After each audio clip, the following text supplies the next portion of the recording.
What's happening, everyone? Welcome back to the channel. I am DL, and today we are concluding talking about Jordan Peele's set of movies.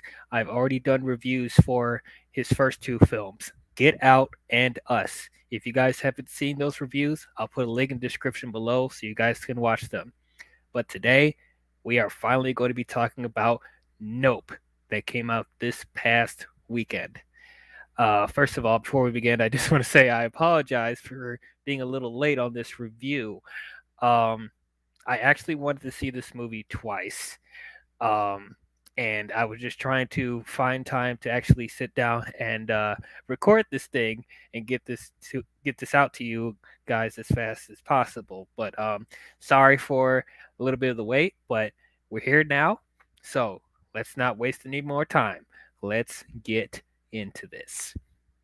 So, if you guys have been following me with my previous reviews, you guys know I have become a big fan of Jordan Peele as a director.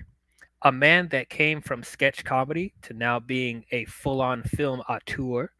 I loved what he did with his first film, Get Out. It was definitely a game changer. I even really enjoyed his second film, Us, which I know a lot of people were disappointed with, and I understand why. The twist and the ending kind of fell apart for me, but up until that point, I still thought it was really strong. So, for a lot of people, they were hoping that Jordan Peele will make up for his missteps with Us. But in general, a lot of people were just excited to see what Jordan Peele will do next, considering the fact that he said recently that most to all of his films going forward will be original projects written by him, and he wants to try and experiment with the horror and thriller genre, which is very exciting to hear. So when it came to Nope, it looked like Jordan Peele was going to find his footing again. It was also really exciting to see that he's going to tackle sci-fi horror this time, pretty much looking like this is his take on alien flying saucer movies. I was once again hyped for this film. Daniel Kaluuya was coming back to work with Jordan again, which I also heard he turned down returning for Black Panther Wakanda Forever to do this movie. So that's interesting. Also, it was nice to see Kiki Palmer in a movie again because I miss Kiki. I really enjoy her as an actress. The marketing looked like it was going to be another hit for Jordan Peele, and it looked unique from anything that he's done before. And after sitting down and watching this thing, I think this is a textbook definition of us having to level our expectations when it comes to our favorite film directors. I did enjoy Nope. I thought it was a good movie. In general, I do think this is a better film than Us, but I don't think this is his best work. It's definitely not better than Get Out, and I've come to realize that Get Out probably was the best and worst thing to happen to Jordan Peele. Get Out was such a lightning in a bottle when it came out. Um, it blew people away so much that everyone was expecting such a level of greatness from him. But I don't feel Jordan Peele has tackled it yet. We also have to keep in mind that Jordan Peele is a fairly new director. This is only his third film, so he hasn't figured everything out yet. What seems to be an issue is Jordan Peele as a director. I feel like his social commentary is now starting to become heavy handed. And that's one of the aspects that I enjoy from him, that he's able to beautifully insert messages that are relevant for today into his stories. But I feel like now he's more concerned about how a movie is perceived thematically than how it is narratively, to where I feel like he's starting to become a little too self indulgent. Let me talk about the stuff that I enjoyed first because there is a lot to love about this movie.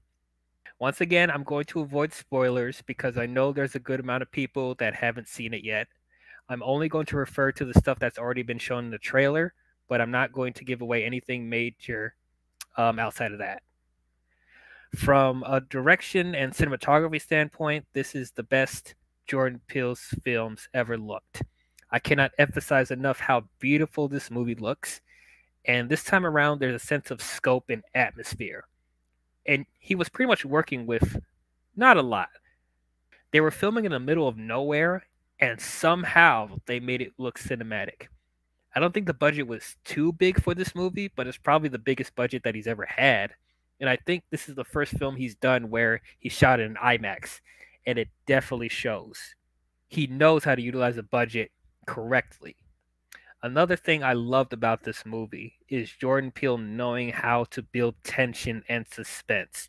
And once again, there were chilling, creepy, unsettling moments in this movie. He is starting to become a master at that. I heard this movie was having heavy influences of Jaws and Close Encounters of the Third Kind, which I definitely see those influences. But I feel mostly that he tapped into some Stanley Kubrick vibes. There was definitely a lot of homaging to those type of properties. Again, without giving away spoilers, whenever they focus on the flying saucer or whatever the alien encounter is, it is awesome. Jordan has done some very creative and innovative things, and the alien encounters in this movie shows that. And he does a good job of subverting your expectations when it comes to overall what people expect from an alien invasion movie. I'll say for people that thought they gave away too much when they showed the flying saucer in the second trailer, they did not. There's a lot more to it than what you expect. It's very shocking and horrific in places. Once again, there were moments where I was on edge. It was borderline brilliant.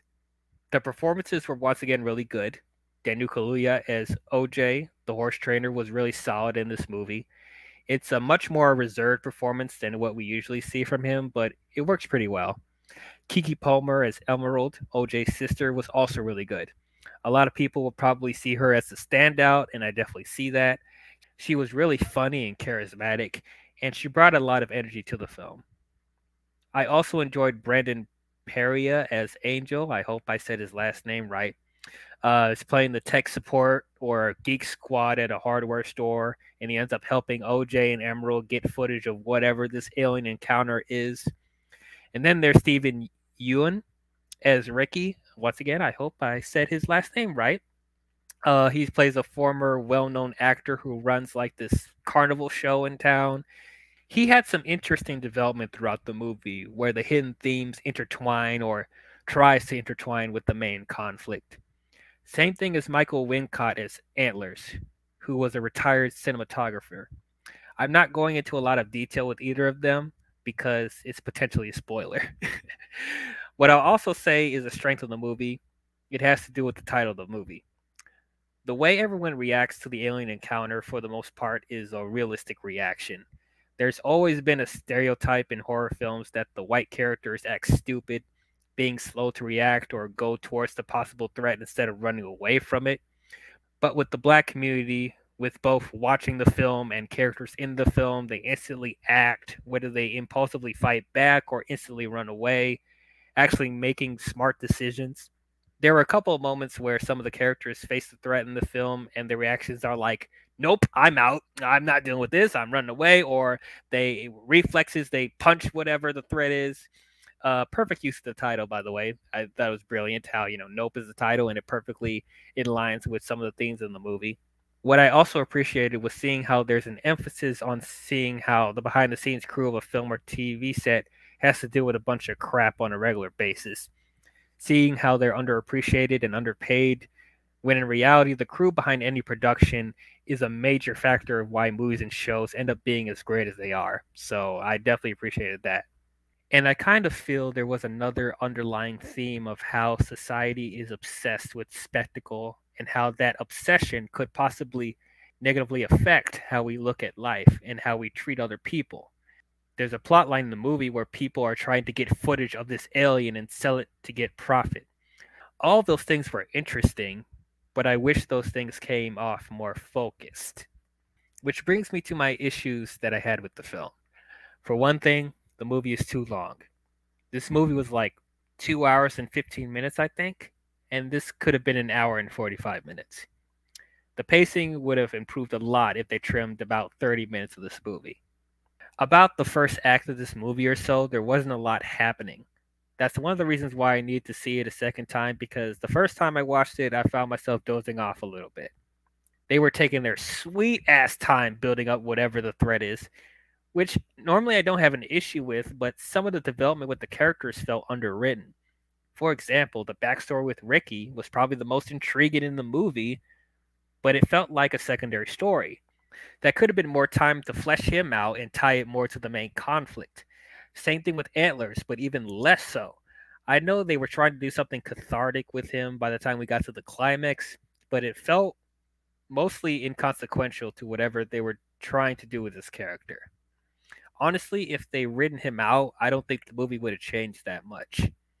And speaking of that, going back to the social commentary and themes feeling heavy-handed in this movie, there was a couple of plot points that I felt was unnecessary for them to put in here. Now, I can see people will find that thematically it connects to the main conflict, but narratively it has nothing to do with what's happening. There's a whole subplot with a monkey.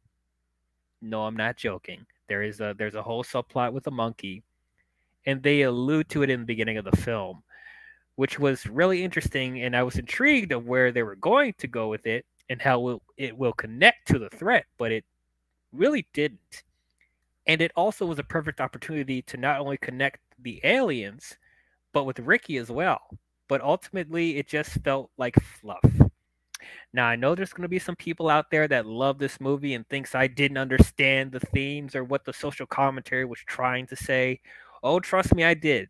I was paying attention, and I definitely understood the stuff that had to do with the film industry because I have some level of experience with that, and I went to college studying it, so I definitely understood those themes. There's a lot to appreciate with that, but there could have been a better way to make it feel important to the overall story. Again, it feels like Jordan Peele is more concerned about the themes than his overall narrative. And while I thought the ending for this movie was more satisfying than Us, it still ended in a really weird and artsy way. And it was really abrupt. They just like abruptly end the movie after whatever happens. I'm not going to spoil it. Uh, Look, I'm sure people could break down this film for days and see all the possible hidden messages this movie has. And maybe 10 years from now, we'll see this as a masterpiece. But for me right now, what I feel is more important is if you have a good story to back up those messages. But overall, I still like this movie. I still think it's a beautifully shot film. It's the best looking movie Jordan Peele has made. The performances were all really good. The elements directly having to do with the alien encounter was really creative and very thrilling. I wish there was more focus on that. And while I do appreciate some of the social commentary in this movie, how it was worked in the movie was kind of clunky and made the movie a little bloated. But while this didn't meet my expectations fully, I'm still looking forward to what Jordan Peele does next. But next time around, I'm going to try and lower my expectations until he becomes well seasoned as a director. And I think everyone else should too. So overall, I think I will give Nope probably the same grade as Us. A B plus, 8 out of 10. Really good. So yeah, those are my thoughts on Nope. What did you guys think about it? Did you guys love it? Did you guys hate it? Did you guys think it was okay? How does this compare to his previous two movies? Comment your thoughts down below and let me know. Thank you guys for tuning into my reviews for all three of Jordan Peele's movies. If you guys enjoyed this, please don't forget to leave a thumbs up and subscribe to the channel. And don't forget to hit the bell if you want to be notified on future videos I'll be doing.